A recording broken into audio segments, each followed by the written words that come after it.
tarde. Nós estamos ao vivo pela Rede PUC e vamos entrevistar Jaci Martins de Atiucá e Maria Araputã, moradoras da terra indígena do Jaraguá. Boa tarde. Quando surgiram as lideranças do movimento? Quando surgiram? Isso. Porque assim, na cultura sempre tem os mais velhos que já são considerados como liderança. Para o movimento, eles separam, tem liderança que é o cacique da comunidade e ele escolhe as lideranças que vai representar eles na luta. A Maria é uma delas. E quando você começou, Maria? Eu comecei já tem uns 3 anos que eu estou na luta. E pode falar um pouquinho? Posso. Então, a gente se uniu, mas é uma luta assim só de mulheres, né? E a gente comecemos a participar bastante das retomadas diárias que já pertenciam a gente, né? E aí a gente fomos lutando, porque nós mulheres Guarani, a gente sabia nós temos os nossos valores, mas a gente não tinha descobrido a força que nós mulheres Guarani tínhamos. Né? E aí na luta, nos enfrentamentos que a gente teve, vários acampamentos, a gente começou a aprender e descobrir os direitos da mulher Guarani. E aí a gente está na luta já. Tivemos para começo 3 retomadas, né, de mulheres. Então, e agora a gente está se fortalecendo mais, não só as mulheres Guarani, mas Caiovás, as Tupi, as Terenas. Então, nós estamos com um grupo de mulheres, de umas 350 mulheres de São Paulo, interior, envolvida nesse comitê só de mulheres indígenas. Com várias etnias. E como tem sido esse trabalho? É uma luta muito constante e é bem difícil, porque a mulher, como toda vez eu falo, né, a mulher branca, ela é dificilmente ouvida, né? A mulher branca pobre, ela não é ouvida. A mulher negra, ela é invisível. E a mulher indígena, ela não existe nessa linha. Então fica muito complicado falar da luta das mulheres indígenas, porque se você for ver, quando tem reuniões de, como que fala? Quando fazem grupo para fortalecer a luta das mulheres, raramente convida as mulheres indígenas. Hoje a gente são bem vistas, assim, muitos apoiadores lembram das mulheres. Então, existe vários tipos de luta, né? Eu e a Maria, ela é uma das que luta pela luta das mulheres e das demarcação de terra. Porque isso é importante para nós. Aonde as mulheres indígenas vão estar se não tiver terra? Aonde as mulheres indígenas vão ensinar as crianças se não tiver terra, né? E tem as lutas também com os homens, que os homens eles estão de frente também na luta das demarcações de terra, né? Então, eu vejo muita dificuldade em ser visto pela sociedade, né, não indígena. Então, é muito difícil ser aceito, a gente, mulheres indígenas, ser aceito nessa sociedade. Por mais que falar mudou, mas existe o preconceito ainda, né? E é muito forte. Como existe contra os negros, como existe contra os LGBTs, existe, né, esse ataque também pelas mulheres indígenas, pelos indígenas também, né? E qual é a situação atual das demarcações de terra? Hoje a situação... Hoje a gente se encontra em uma luta que a gente tem muita fé que Nhaneiro vai dar essas terras pra gente. A gente consegue enxergar no fim do túnel uma luz. Porque muitos falam que já não dá mais certo, que já não tem mais chance. Mas a gente vê essa chance. Porque sem o índio, quem seria vocês? Sem o indígena, quem seria o Brasil? O que seria do Brasil?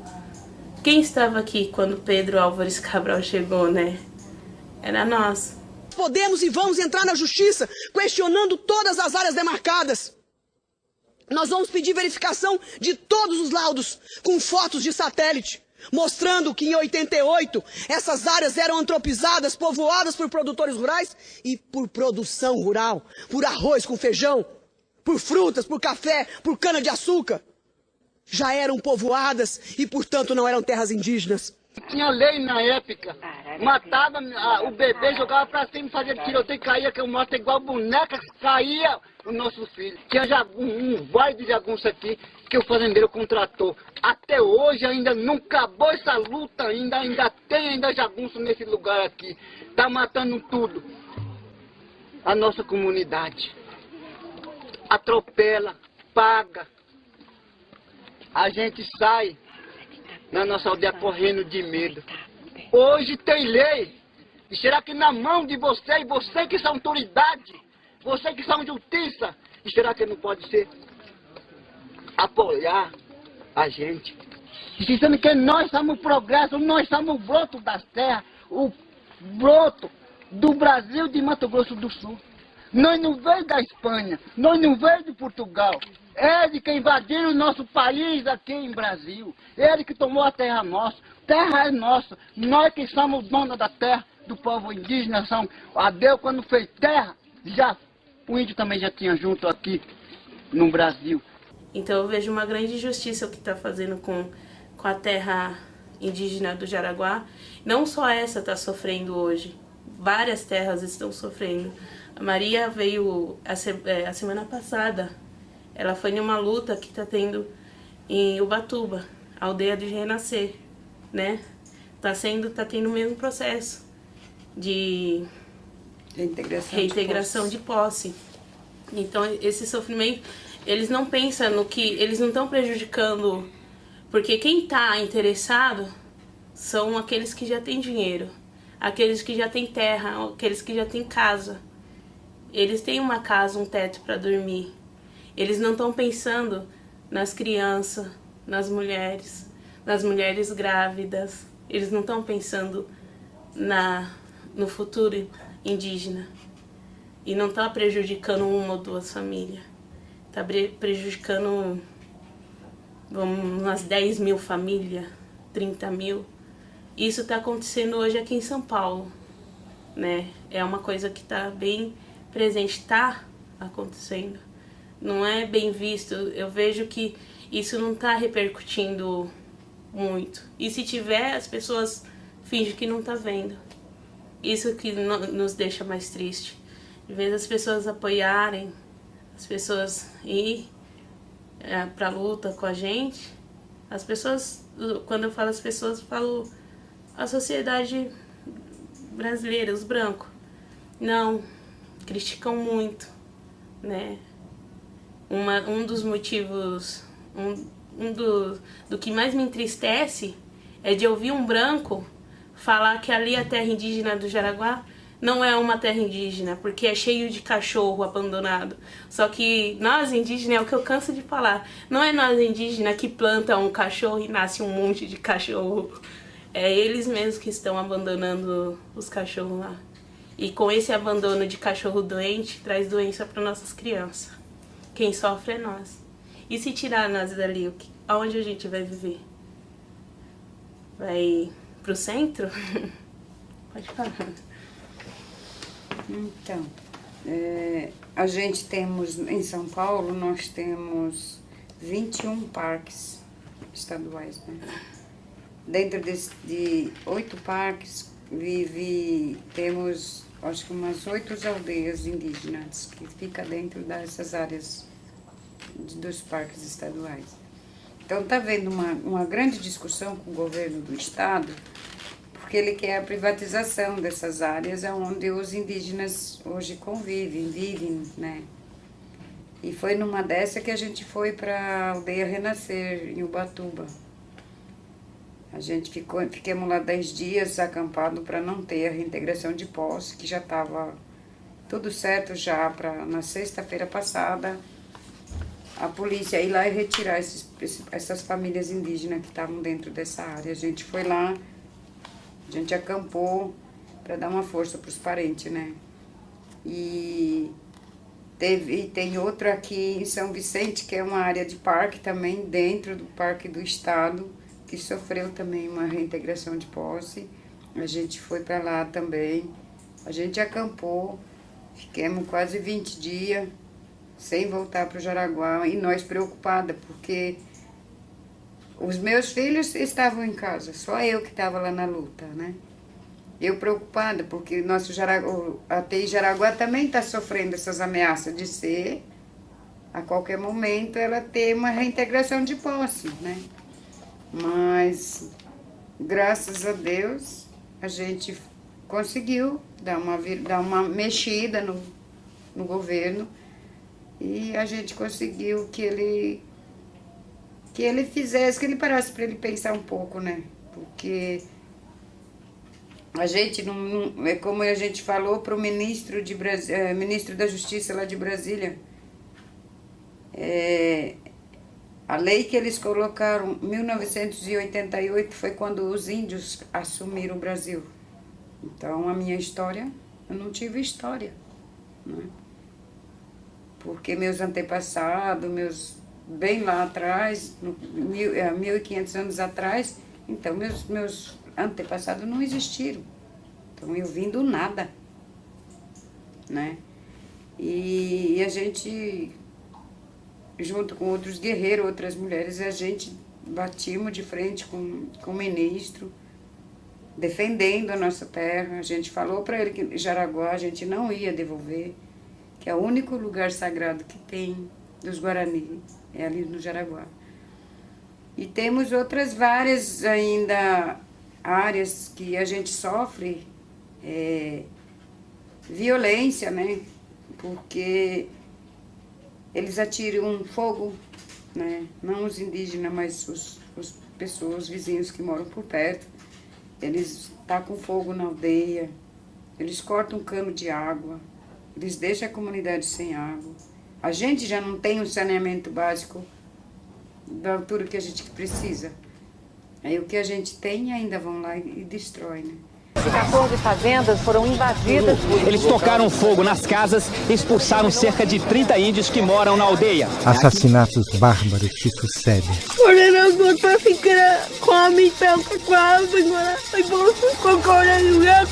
Então é uma vida do Guarani, o povo Guarani, não só o povo Guarani, como todos os outros povos indígenas que nós temos no Brasil.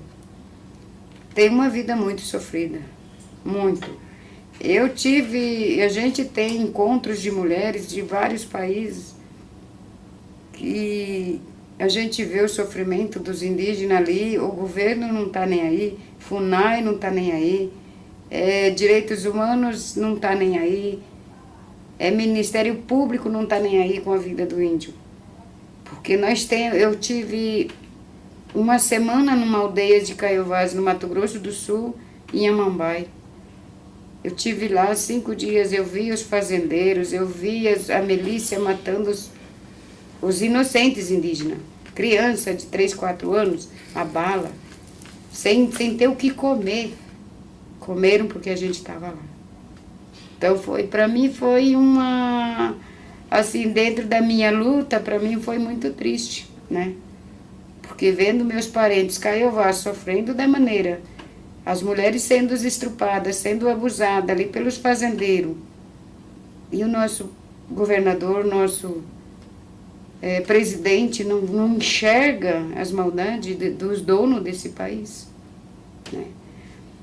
Então hoje eu comecei a entrar nessa luta para defender, completar, somar o grupo dos guerreiros, porque tem muitas vezes que os guerreiros batem nas portas de governador, ministros, secretários, e eles não são atendidos, né? São atacados com bala de borracha, com choque. E aí nós, mulherada mesmo, a gente falou, não, agora só não vai mais só vocês, não. Agora é nós que vamos. A gente foi em frente, a gente vai mesmo, a gente não tem medo.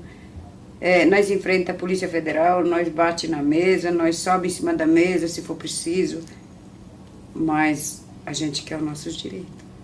Eu acho que o governador tinha que acordar, porque São Paulo nós não tem mais mata. Nós não temos mais natureza como a gente tinha antigamente. Quando os portugueses chegaram aqui, nós era rico, os índios eram ricos, né? O Brasil era cheio de mato, tinha muitas naturezas, os rios eram limpos. Hoje, o que o governo dá para nós do rio Tietê? Ele dá sujeira, água suja, esgoto caindo no rio. Ele matou, o governador matou o nosso rio. São Paulo está morta, não tem terra. Só a gente, nós estávamos vindo ali, o rapaz que trouxe a gente que falou, aonde vocês estão vendo terra aqui? Não tem. Hoje a gente anda em cima do cimento, tampando tudo. A terra não respira. Por isso que não tem vida São Paulo. E o dinheiro vale mais. Todo ano é dinheiro que os governos roubam, a gente vê malas de dinheiro, vê aquelas discussões. Mas cadê a vida do Brasil? Não tem mais vida. Como os mais velhos falam pra gente, ó, São Paulo é abençoado. Porque em vários outros países a gente vê aquele tufão de vento, chuva, pedra, tira casa, joga carro, mata milhares de pessoas. São Paulo nunca teve nenhum tremor de terra ainda. Porque os Guarani existem em São Paulo.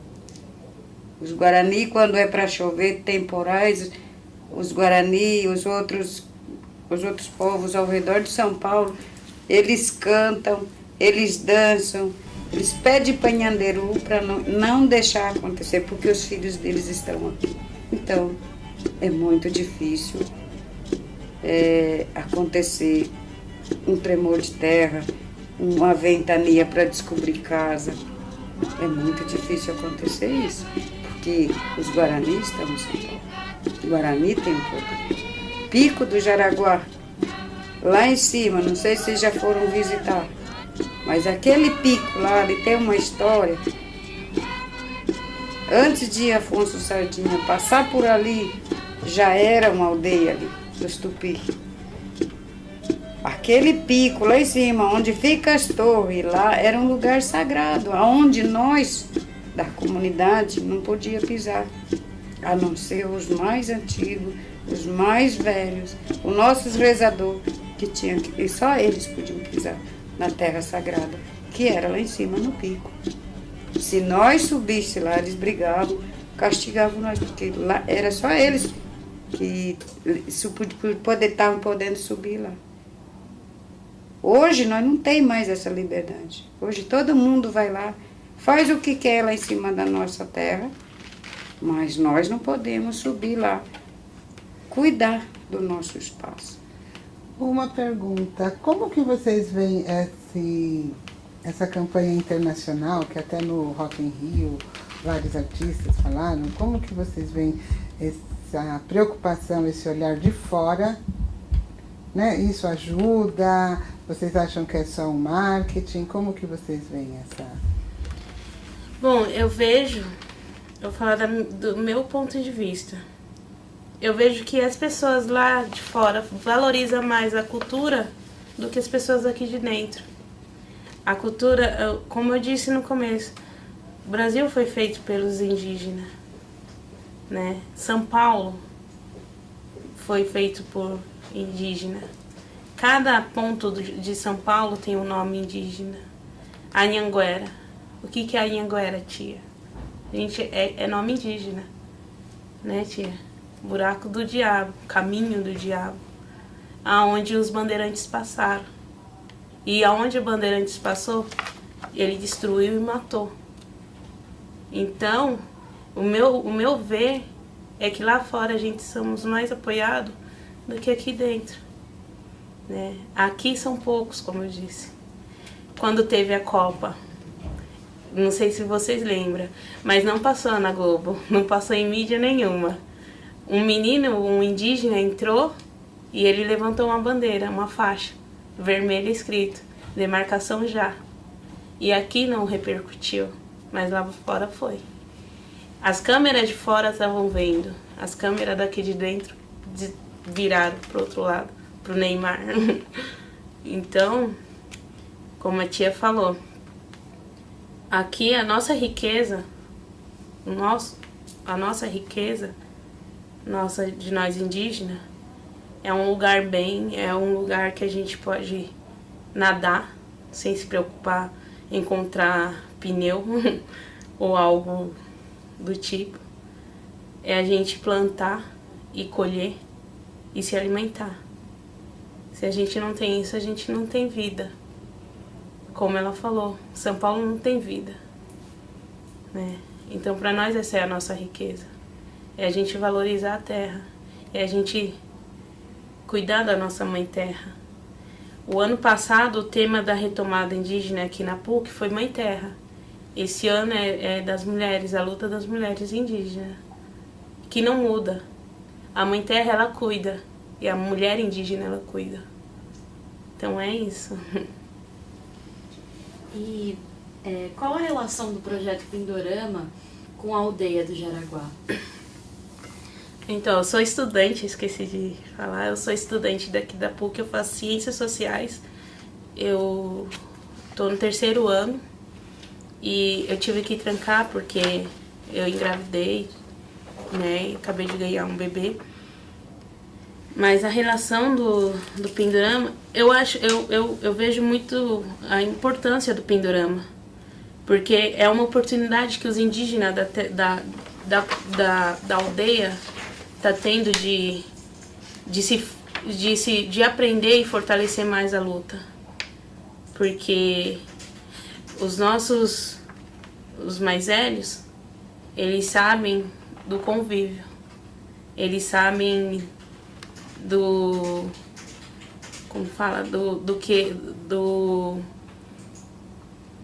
da história ali. E nós, mais novos, os jovens, liderança jovem, eles são muito incentivados pelos mais velhos de aprender a ler o livro, de aprender a procurar os nossos direitos. Porque com esses direitos, a gente sabendo dos nossos direitos, com a sabedoria dos mais velhos, a nossa força vai aumentar, né? Então, o Pindorama, eu vejo o Pindorama que foi um caminho, assim, para fortalecer mais. Eu, como eu disse, eu faço Ciências Sociais. O meu foco é em antropologia, eu quero me tornar uma antropóloga futuramente. E o que eu quero é lutar pela minha cultura, pela demarcações de terra e fortalecer mais. Esse é o meu retorno, principalmente para a PUC, principalmente para o Pindorama e principal mesmo para os meus parentes, para minha cultura, para os meus filhos, né? Então eu quero dar esse retorno, demarcando as terras. E qual a situação econômica da aldeia do Jaraguá? A situação econômica? Qual é a situação econômica das pessoas de fora? Da população que não é indígena? É difícil. E nós indígenas que sofrem preconceito? E nós indígenas que quando vai trabalhar, a pessoa humilha, chama de bicho do mato. Diz que índio é preguiçoso, não sabe trabalhar. Então, disso já dá pra saber, né? A gente não tem. Situação econômica, a gente não sabe nem o que é isso. Porque o que a gente sabe é que a gente pega a migalha do governo. A gente sofre muito. Não tem saneamento básico na aldeia. A situação de saúde é muito precária. Tem crianças que estão pegando ferida na cabeça, ferida no corpo. Por quê? Porque abandonam animais dentro da aldeia. As crianças estão sofrendo. A educação tá crítica. Se tá ruim fora, imagina para nós que não somos bem vistos. Imagine para nós, como eu disse no começo, a mulher branca, ela é ignorada. A mulher negra, ela é invisível. A mulher indígena ou o povo indígena, ele não existe nessa sociedade. Vocês Então, não é isso. recebem nenhum tipo de... A única ajuda que tem é o Bolsa Família. Que são o quê? 110, 130 reais. Uma família indígena, um pai e uma mãe, que tem 9 filhos, como que ela sobrevive com 130 reais por mês? Não dá. O que a gente sobrevive é com doações de roupas, doações de alimentos, de pessoas de fora. Alguns, eu trabalho. Então eu dou preferencial para quem não trabalha. Então quando separam cesta para mim, eu falo não. Primeiro para as famílias que não tem, porque eu trabalho. Como tem alguns que trabalham na aldeia. De 700 pessoas da aldeia, umas 10 famílias só trabalham fora. Colocar 15. Não chega disso. De 700. E essas doações, elas vêm de algum projeto? Ou... Então, é doações que pessoas fazem. Assim, eu tenho uma colega... que ela no prédio dela onde ela mora, ela pede doações para mandar para a aldeia. E aí quando os pessoal do prédio ajunta muito, ela vem e traz.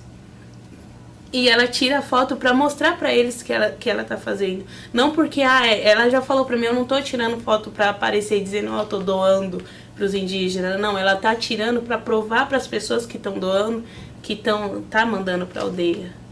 Então é isso, já faz 1 ano que essa minha colega faz essa doação na aldeia.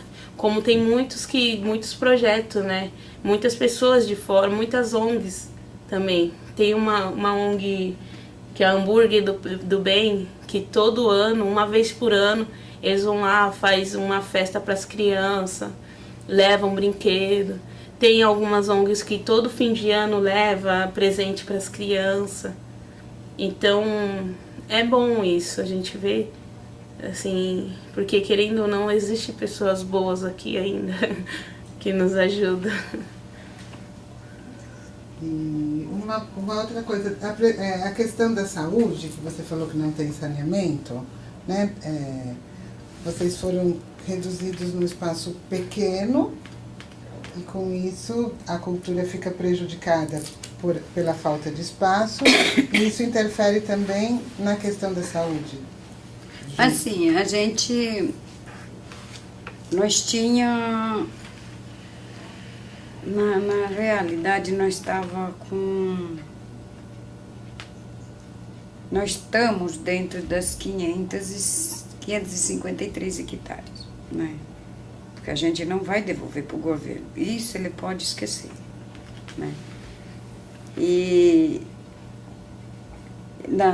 o ministro, quando ele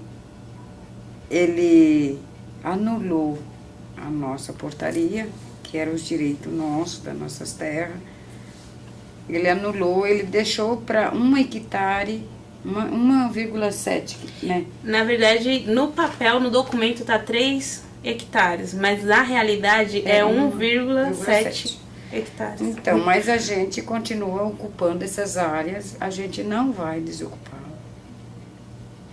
Disse o ministro que pode ficar sentado, que ele não vai ter essas terras nas mãos dele, né? Jamais nós vamos deixar alguém destruir o restinho de floresta que nós temos. Então, se a gente já teve manifestação, a gente já ocupamos o parque. Uma semana que a gente ocupou o parque, o Pico, não teve os dias mais cuidado que aquele parque teve, né? Que chamaram várias polícias, vários governos lá, mas não puderam fazer nada, porque a gente não estava destruindo. A surpresa deles foi que a gente não estava lá cortando madeira, destruindo, porque não é a nossa intenção. O índio não destrói.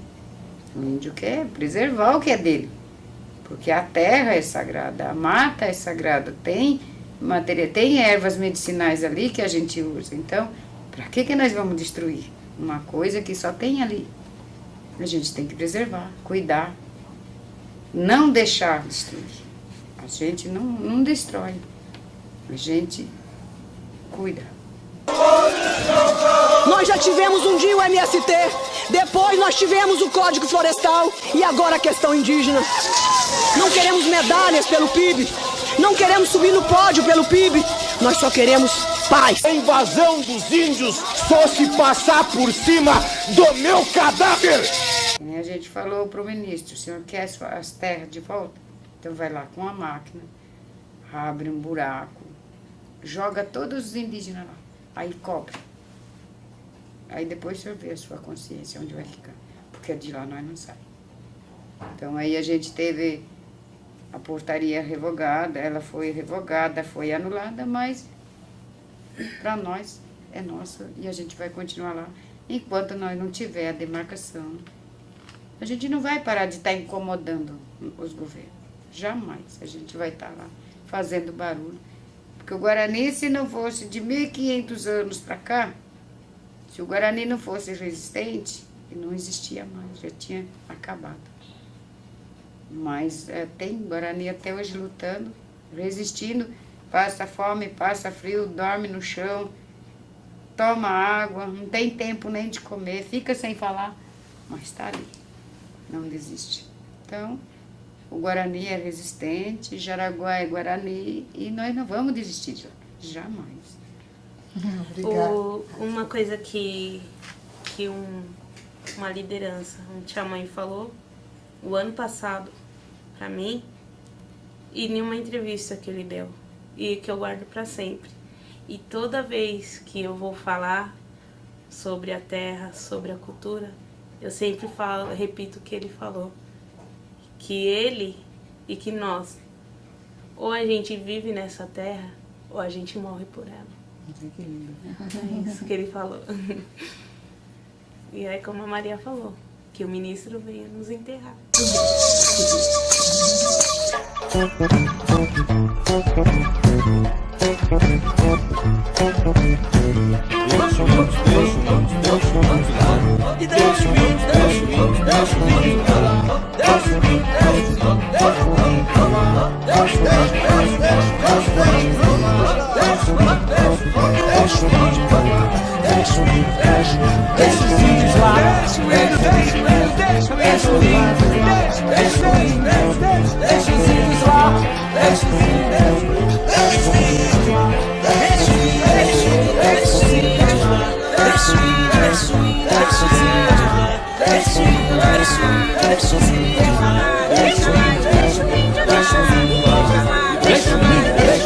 Se alguém quiser ajudar a aldeia com doações de alimento, roupa, brinquedo, como faz? É só chegar na aldeia, na comunidade, e chamar Maria, que é uma das lideranças que está aqui, né? A Maria dos Santos. Arapuã. Só falar liderança Maria, liderança das mulheres. É. E o que significa o nome de vocês? Arapuã é de manhã, que é ará, quer dizer logo no amanhecer. Potã já é aquelas flores bem coloridas, sabe? E tipo aquela... Flor do amanhecer. É. E o meu de Aticá é muito doce. É muito doce. Que linda, a flor do amanhecer e a doçura. E a doçura em pessoa, é nossa. Guerreiras, né? Guerreiras. Guerreiras. Muito obrigada, então. Muito obrigada, gente. E deixa os índios lá. Deixa os índios lá.